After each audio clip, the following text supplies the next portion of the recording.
જૂનાગઢ ખાતે પણ મિલેટ મહોત્સવ યોજાયો હતો, જેમાં પરંપરાગત બાજરી, જુવાર, રાગી, કાંગ, કોદરા સહિત વિવિધ ધાન્યની વાનગીઓના 50 જેટલા સ્ટોલ્સ ગોઠવવામાં આવ્યા છે। ત્યારે મહોત્સવના ઉદ્ઘાટન પ્રસંગે પ્રભારી મંત્રી ડોક્ટર પ્રદ્યુમન વાજા ખાસ ઉપસ્થિત રહ્યા હતા।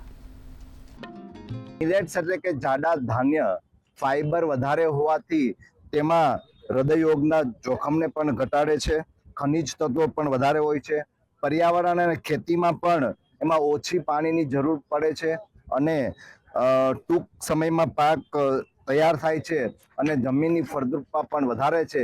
ત્યારે આ મિલેટ્સ અને પ્રાકૃતિક ખેતીના આજે એક પ્રોત્સાહન આપવા માટે આજે આ જે આયોજન થયું છે, ત્યારે હું જૂનાગઢ વહીવટી તંત્રને હું ખૂબ શુભેચ્છા સાથે આભાર માનું છું। અમે મિલેટમાં બાજરી, જુવાર નો ખાસ અને રાગીનો અમે ખાસ ઉપયોગ કરીએ છીએ।